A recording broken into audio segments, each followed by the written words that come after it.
Buen día, nosotros somos Ricardo Lucero y Oriana Jiménez y pasaremos a exponer sobre la piedra como material de construcción. La piedra es un material de construcción que en conjunto a la tierra y la madera está presente en las tipologías constructivas tradicionales, pues su uso se remonta mucho tiempo atrás. La piedra natural ha acompañado al hombre a lo largo de la historia, en sus manifestaciones sociales y culturales, dejándolo así un legado por el que podemos saber forma parte de su vida. La piedra natural fue el primer material utilizado para fabricar herramientas, como rudimentarios cuchillos, martillos, flechas o hachas. Posteriormente comenzó a construirse habitáculos, conjuntos arquitectónicos y arte funerario.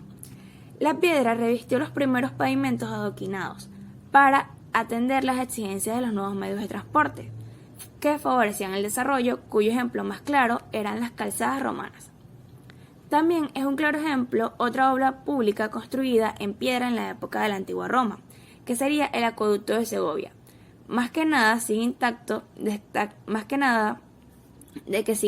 destacamos sus dimensiones. Tiene una longitud de 813 metros de largo y está sustentado por 163 arcadas y servía para transportar el agua que demandaba la ciudad de Sierra de Fuenfría. El hombre utilizó la piedra para erigir sus templos como símbolo de espiritualidad, también fortalezas como castillos o murallas y elementos de defensa ante las agresiones externas. Todo ello con tecnologías que aún hoy en día nos sorprenden. Pero una gran evolución de la piedra como material de construcción ha tenido lugar como tantos avances en la humanidad a lo largo del siglo XX, cambiando un concepto masivo, volumétrico y estructural a un concepto epidérmico o de revestimiento, a partir de Mies van der Rohe y su escuela la Bauhaus, que procedió a utilizar este elemento como decorativo, que aún hoy en día se mantiene en plena evolución y que se seguirá construyendo la piel de elementos arquitectónicos. Las piedras suelen variar de acuerdo a su composición química, mineralógica, la estructura que presenta y su origen, pero para fines constructivos se clasifican según su origen geológico, siendo aquellas eruptivas, sedimentarias y metamórficas. Las rocas eruptivas se forman por el enfriamiento del magma fundido. Estos pueden haberse consolidado superficialmente o a profundidades medias de la corteza terrestre. En general son rocas de gran dureza, cuya elaboración se hace bastante difícil. Entre estas rocas tenemos, como las más frecuentes en el campo de la construcción, el granito, la serpentina y el basalto. Las rocas sedimentarias se forman por el depósito de fragmentos de otras rocas, sustancias solubles y restos orgánicos capaces de consolidarse como roca a través de procesos mecánicos, químicos u orgánicos. Aparecen formando capas superpuestas, coincidentes con diferentes periodos geológicos o con cambios en el tipo de sedimento. En general poseen una sustancia sedimentante que brinda coherencia en las partículas sueltas. Se encuentran entre las rocas de mayor uso en la construcción las areniscas y las rocas calizas. Entre las rocas metamórficas tenemos la pizarra y el mármol. Estas son rocas que, a partir de rocas eruptivas o sedimentarias sometidas a altísimas presiones en las capas profundas de la corteza terrestre, producen este tipo de roca que tienden a tener gran dureza y otras propiedades bastante diferentes. La piedra se ha utilizado como material de construcción desde la era prehistórica. La utilización de la piedra natural en construcciones es tradicional en sitios donde la presencia de la piedra es abundante debido a su durabilidad. Las condiciones que se tienen en cuenta a la hora de seleccionarla como material siempre son el coste, diseño, valor y durabilidad. La piedra ha perdido importancia debido al crecimiento del cemento y el acero en la construcción, puesto que la piedra requiere muchísimo más tiempo para su ejecución. Sin embargo, se puede ver su presencia y se debería reutilizar en países empobrecidos por su alta calidad. En la India, como por ejemplo, se tiende a utilizar como muros y paredes en los edificios. Hoy en día hay muchísimos espacios rurales en regiones desarrolladas donde la presencia de piedra existe, puesto que se utilizan sus muros de piedra seca por su reducido impacto ambiental y la amplia durabilidad que tienen. Esta es una técnica aplicable en cualquier país en vía de desarrollo, como podemos ver en el referente de la escuela Indelu en Mali. La utilización de la piedra depende de la naturaleza del trabajo, tipo de estructura al cual se va a utilizar, disponibilidad y coste de transporte. Como material estructural, las piedras más utilizables tienden a ser el granito, la arenisca, la caliza, el mármol, la cuarcita y la pizarra. Estas pueden distinguir en sus diferentes aplicaciones como para cimentaciones y paredes. Las piedras de canteras partidas y cortadas mediante sierras se utilizan para la construcción de estructuras subterráneas en los edificios, mientras que las piedras partidas, cortadas como las calizas, areniscas, dolomitas y volcánicos se utilizan para paredes, pilares, entre otras cosas. Para las fachadas y elementos arquitectónicos se tienden a utilizar piedras de fácil pulido y agradable textura. Para los elementos de edificios como escaleras, descansillos, tarapetos, etc., son fabricados de granito, mármol o caliza. Las losas y piedras para los dinteles de puertas y ventanas y también cornisas son hechos con las mismas losas que la fachada. Las estructuras subterráneas y puentes tienden a construirse con rocas de ignición y sedimentación. Túneles y partes inferiores de los puentes se construyen con granito, diorita, gravo y balsato. Las piedras vistas de fachadas para túneles y puentes son hechas con piedras de surcos y acabados ondulados. La mampostería es un sistema tradicional en la construcción que consiste en erguir muros y parámetros mediante la colocación manual de los elementos y tiende a estar compuesta por materiales que se caracterizan por estar sin labrar. La disposición y trabazos dados a estos materiales empleados en los muros se le llama aparejo.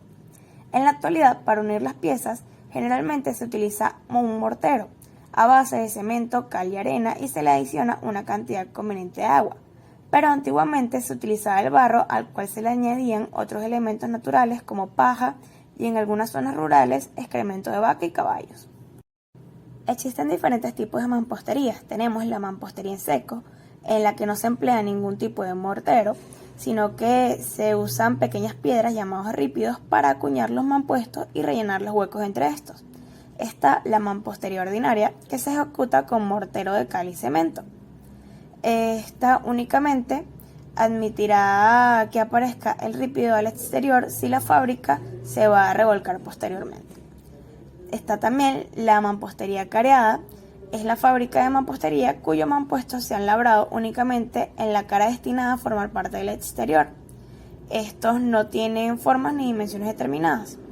Y en el interior de los muros puede emplearse ripios, pero no en el parámetro visto. Y finalmente tenemos la mampostería concretada, que consiste en la fábrica de mampostería cuyos mampuestos tienen sus caras juntas y de parámetro labradas en formas poligonales, más o menos regulares para que el asiento de los mampuestos se realice sobre las caras sensiblemente planas. El aparejo en arquitectura es la forma, estructura o disposición constructiva de un muro. Este puede clasificarse según el material empleado y la disposición de las piezas. En este caso hablaremos concretamente de los aparejos de piedra. Este puede ser regular o irregular. Al ser regular, este debe contar de piezas escuadradas que reciben el nombre de despiezo a la descomposición teórica de una construcción en las piezas que lo forman, que pueden ser horizontal, radial, irregular, regular, etc. Las piedras talladas a escuadras se llaman sillares y la obra realizada con ellos se denomina sillería o cantería.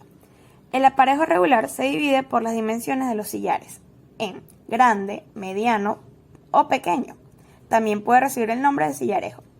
Y también, según la disposición de los sillares, el aparejo recibe diferentes denominaciones, las cuales pueden ser isódromo, cuando todas las hiladas de sillares tienen la misma altura; pseudoisódromo, cuando no las tienen; oblicuo, si los sillares tienen forma de rombos; reticulados, si ofrecen el parámetro como un tablero encasillado a modo de red; de hojas de lecho, si presenta hiladas cuyos sillares de encima toman posición oblicua respecto a los de abajo; o de almohadillo, que esto se da cuando los sillares aparecen como hundidos, resaltando en el parámetro del sillar en la parte central.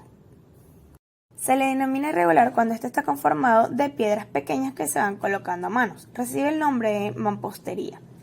Esta, a su vez, recibe diferentes denominaciones según los materiales utilizados en su construcción. Se denomina ordinaria cuando es de cal y canto. seca si no tiene cal o cemento y concentrada cuando se ajustan bien las piedras y ofrece una imagen agradable. También existe otra llamada poligonal, que es el aparejo irregular cuyas piedras ofrecen el parámetro en forma de polígonos continuos. Y finalmente tenemos la cariada, que se da cuando los mampuestos son irregulares, pero la cara del muro está más o menos enrasada. En cuanto a su colocación, la piedra se ha de colocar alineando la línea de carga con el plano original de la piedra. En caso de las piedras metamórficas, el plano de foliación o de clavado se asume que es la posición natural. En el caso de las rocas de ignición, es muy difícil determinarlo, así que esto no se considera. La selección de la piedra siempre se verá condicionada por el coste, diseño, valor ornamental y la durabilidad. En el caso de que su elección se dé debido al coste, que tiende a ser la condición más importante, este va de la mano con el trabajo que requiere la piedra para su tallado, puesto que mientras mayor sea el trabajo, mayor será el costo. Los trabajos que se realizan para esto son, primero, el corte, que se realiza a pie de cantera para evitar bloques excesivamente grandes y de difícil transporte. Luego tenemos el desbaste, que es para dar a las piezas unas dimensiones aproximadas a su perfil definitivo. Acabado, esta consiste en dar a la piedra las medidas exactas y el aspecto exterior deseado antes de su colocación en obra. Y finalmente, talla. Este le da un aspecto exterior totalmente acabado, mantiene punteros mediante punteros o dosis de pulir. Es muy importante elegir la piedra sabiendo el ambiente al que estará expuesto. Se ha de tener claro la clasificación de las piedras y también sus propiedades. Al momento de seleccionar una piedra para una construcción es necesario tomar en cuenta sus propiedades, las cuales se clasifican en propiedades físicas, propiedades mecánicas y propiedades químicas. Iniciando con las propiedades físicas, tenemos la isotropía y anisotropía, que no es más que el comportamiento del material en relación a sus propiedades mecánicas y térmicas. Por un lado tenemos los materiales isotrópicos, que tienen propiedades idénticas en cada una de sus direcciones sin importar el punto dado. Y por otro lado tenemos los materiales isotrópicos, cuyas propiedades mecánicas dependen de la orientación del material. Ahora pasando al peso, a la densidad y el peso específico. El peso es el indicativo de la porosidad y la densidad. Es muy importante al momento de escoger una piedra para construcción, ya que la estabilidad de una estructura, como por ejemplo un dique o una represa, depende de la densidad de esta, debe ser bastante densa. Sin embargo, en otras construcciones como cúpulas o arcos se necesitan algunas menos densas. Esto a su vez nos abre paso a lo que es la porosidad y la absorción. La porosidad depende de la composición mineral, también el tiempo de enfriamiento y de la forma estructural de la misma. Entre sus propiedades mecánicas tenemos principalmente la resistencia a la compresión, a la tensión y a la flexión. Esta siempre debe ser bastante fuerte y duradera. También tenemos la fatiga y la dureza. La dureza es muy importante, especialmente cuando se le va a dar uso para suelos, pavimentos o carriles o puentes. Esta se va determinada dependiendo de la escala de Mohs. Finalmente tenemos las propiedades químicas, donde vemos la expansión térmica, que no es más que el comportamiento del material o la piedra en este caso, de acuerdo a las condiciones térmicas que estén en su alrededor, que ésta puede dilatarse o contraerse. También tenemos la resistencia a la compresión inercial, la porosidad, la saturación y absorción de agua, que es el cómo ésta puede llegar a absorber agua y retenerla, así como soltarla y cómo esta afecta en su estructura interna, y la capilaridad, que también se ve influida por esta. Posterior a su colocación en obra, la piedra como material de construcción tiene un comportamiento muy diverso, en el cual influyen factores propios del material. Entre otras cosas está el origen geológico, la composición química, la forma de extracción y la tipología constructiva donde ha sido empleada. A su vez, están otros factores externos que influyen, como serían las cargas a las que son sometidas, los rigores climáticos, la contaminación ambiental, la falta de mantenimiento, el uso inadecuado, entre otras cosas. Hay que destacar que nos estamos refiriendo a casos donde el deterioro se produce por la presencia de la piedra como materia. porque en numerosas ocasiones dentro de las tipologías constructivas que usan este material puede presentarse deterioros e incluso fallas en general por causa del funcionamiento estructural de la edificación como conjunto y no a los materiales específicos que la componen. En tipologías donde se emplea la piedra labrada formando parte de diferentes componentes, estos trabajan generalmente a compresión, por ser la mejor forma de comportamiento mecánico de la piedra. Cuando la cedencia de la roca es de origen sedimentario, caso que es muy frecuente, es importante tomar en consideración para los cortes dados a la pieza que las capas de sedimentación o lechos de roca queden perpendiculares a la dirección de las fuerzas a las cuales estará sometida. Cuando se viola este principio técnico, se reduce sensiblemente la resistencia de la compresión del material y suelen presentarse fibrilaciones y desprendimientos. En tipologías constructivas donde se utiliza la piedra unida a otros materiales, es frecuente que el deterioro se manifieste primero en estos, ya que generalmente poseen menor capacidad de resistir a los agentes deteriorantes, en comparación a la piedra. Un ejemplo típico de esto sería el deterioro producido en muros de mampostería, en los cuales la piedra en estado natural se asenta con un mortero. Ahí los agentes deteriorantes logran dañar el mortero mucho antes que la piedra, y se produce la falla del elemento por desprendimiento de las piedras. Otro de los deterioros que se encuentran es el deterioro por acción del medio ambiente. Entre las rocas de mayor uso en construcciones, en todo tiempo y lugar, se encuentran aquellas donde aparece el carbonato de calcio como parte de su composición. Esto ocurre tanto en rocas sedimentarias como en rocas metamórficas, donde el carbonato de calcio se presenta como una materia básica de su composición o actúa como cementante. De acuerdo a la parte de la edificación que se trate, también las diversas prácticas constructivas locales, las condiciones específicas de las tipologías constructivas y la ubicación interior o exterior de la superficie, existe una mayor o menor exposición a los diferentes agentes contaminantes presentes en el medio ambiente. El medio ambiente actual, sobre todo el urbano, muestra una creciente contaminación procedente de gases de combustión vehicular e industrial, principalmente en compuestos de azufre y carbono. El agua de lluvia se combina con estos elementos y se producen compuestos ácidos, los cuales actúan sobre la superficie de las piedras y disuelven el carbonato de calcio presente. La persistencia de esta acción va erosionando la piedra ante la pérdida de su principal elemento compositivo, y aquí se desvincula al resto de los componentes. Un ejemplo claro de este fenómeno se aprecia en las superficies de piedra donde ocurren desprendimientos de fragmentos debido a erosión y exfoliaciones. También se puede apreciar en los muros de mampostería que al pasar una mano por ellos queda cierta arenisca o partículas en las manos. La acción de los elementos que ocasionan el deterioro de la piedra se acentúa cuando sobre la superficie se van depositando partículas de polvo y suciedad hasta formar una costra. Esta capa retiene la humedad de los agentes deteriorantes. A la par de este proceso, la humedad y la capa de suciedad depositada en ocasiones se considera erróneamente como patina. Esta facilita el crecimiento de microorganismos vegetales y muy primarios como algas, hongos o simbiosis de ambas. Estas especies en su metabolismo generan sustancias que también atacan la piedra y crean en el sustrato para el desarrollo de especies superiores con raíces, las cuales penetran y fracturan la superficie.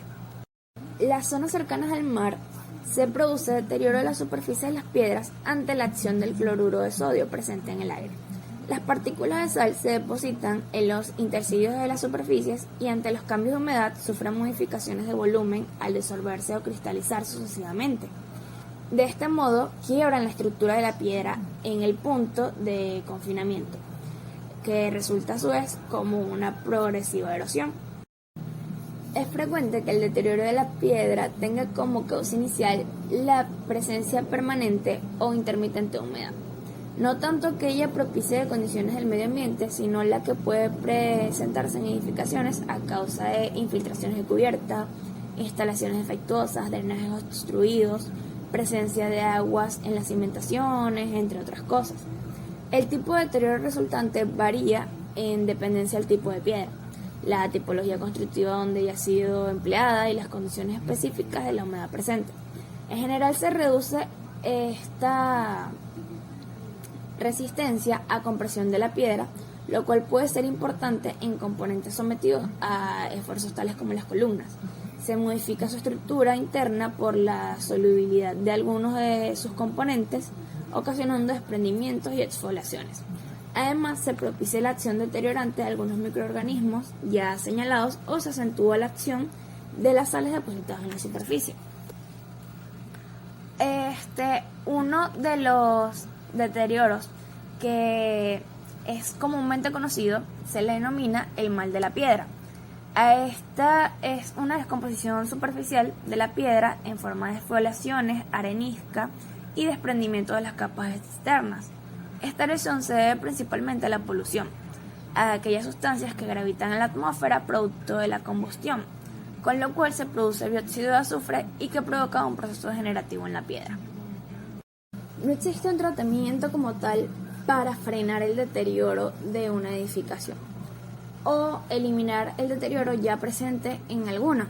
Lo más que se puede hacer es que a la capa afectada se elimine por medio de procedimientos mecánicos y a través del saneamiento de la superficie, como es en el caso que se va a presentar en el referente, que veremos a continuación. Ya conociendo los agentes deteriorantes de la piedra, pasamos a preguntarnos cómo llevar a cabo la conservación de la misma.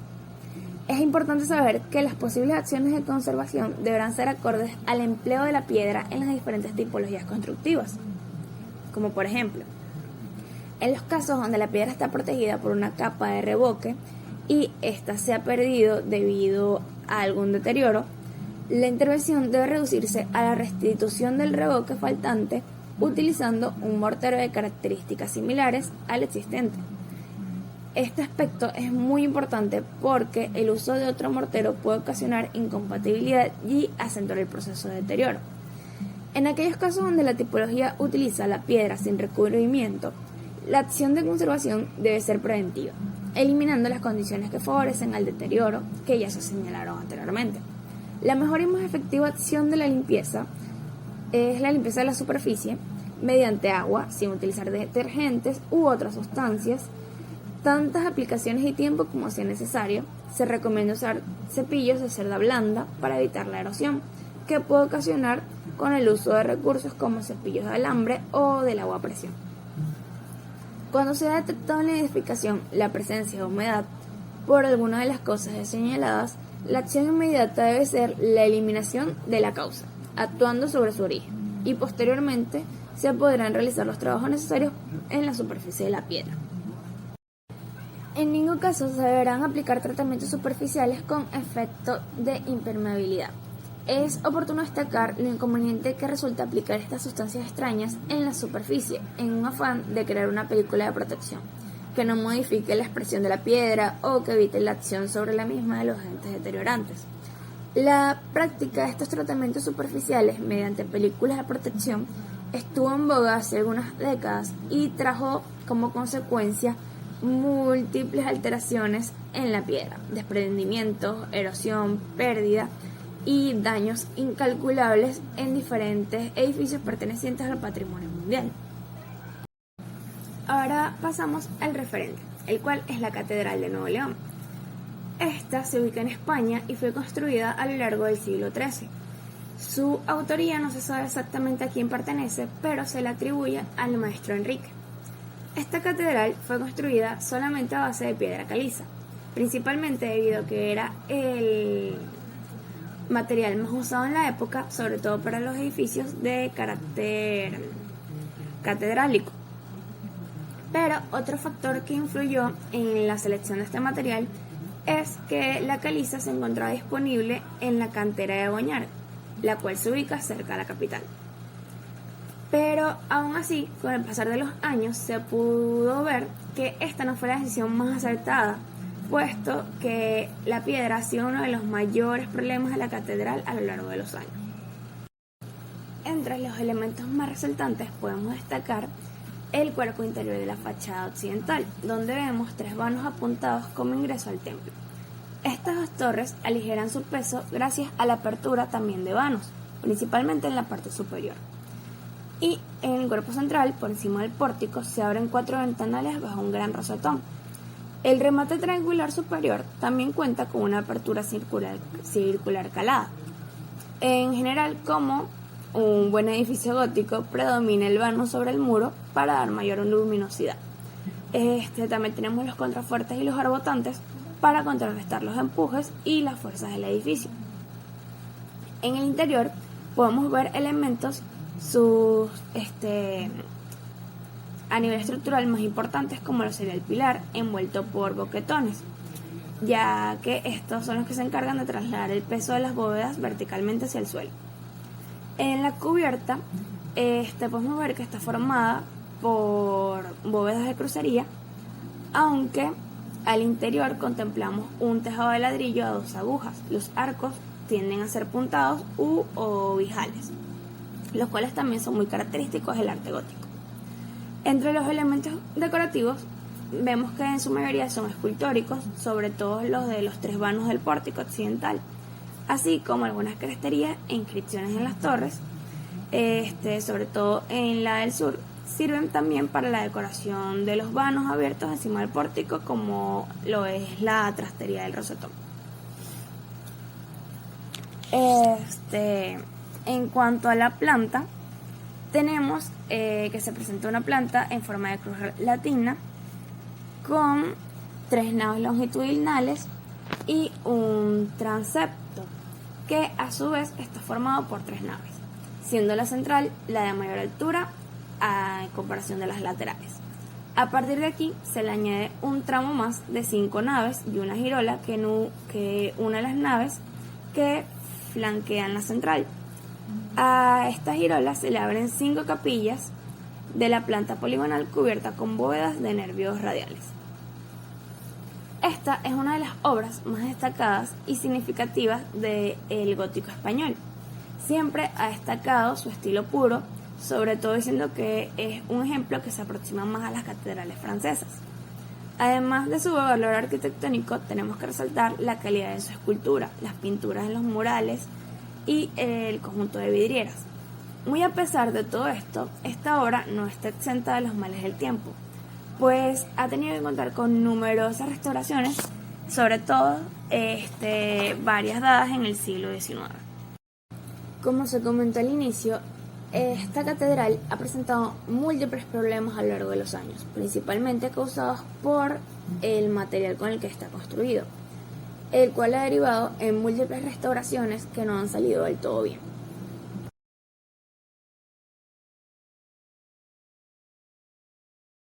Durante el año 2015 se vio uno de los últimos desplomes de la catedral, el cual fue causado por el mal de piedra, que ha sido un fenómeno que ha afectado muchísimo a esta edificación, principalmente a las estatuas que estaban presentes en las fachadas como ornamentos, que de hecho debieron ser retiradas en el año 2009 debido al gran deterioro que está presentado. Como ya se explicó antes, el mal de piedra se genera principalmente por la polución, y es por ello que este es un edificio tan susceptible, ya que debido a su ubicación está constantemente vulnerable a la contaminación, a las variaciones drásticas en las temperaturas y a las lluvias. Aunque el último registro que tenemos data del año 2015, el deterioro en este edificio se ve desde hace muchísimo tiempo atrás. No solamente causado por el mal de piedra, sino también por muchos otros factores, como es el caso de las fracturas presentes en la fábrica de piedra. Este caso se dio a conocer en el año 1996, cuando el arquitecto Mario Díez Sáenz detectó en el hastial sur del templo varias fracturas de los sólidos y algunas platinas verde azuladas también presentes en estos, por lo cual él decidió llevar a cabo un proyecto de restauración para el piñón del hastial sur. Pero para ello primero tenía que realizar un diagnóstico sobre por qué estaba pasando esto, cuál era el origen de esta patología. Así que él efectuó una cata en 4 sillares que estaban situados en la cara norte, que parecían estar unidos, y que juntos también presentaban una fractura encadenada entre ellos. Al retirarlos pudo notar que efectivamente estos sólidos estaban unidos entre sí por unas grapas de bronce recatadas con azufre. La corrosión del bronce era lo que estaba generando este tono turquesa y a su vez también era lo que provocaba la fractura y deterioro de la misma piedra. Estas grapas se creen que fueron parte de una de las restauraciones realizadas a lo largo de la década de 1860. Se necesitó un detector de metales para extraerlas y posteriormente sustituirlas por otras de acero inoxidable. Otro de los pasos que tuvieron que realizar fue crear plantillas para la ejecución de los nuevos sillares que procedieron a reponer los anteriores. El recatado de juntas se llevó a cabo con una lechada pastosa de cal y arena. Aunque esto pudo solventar la patología presente en el Hastial Sur, años después se detectó este mismo problema en otras zonas de la catedral, tanto en elementos estructurales como en elementos de acabado. Esto indica que estas mismas grapas se encuentran en toda la edificación y que en los próximos años estas fracturas serán presentes por todo el monumento.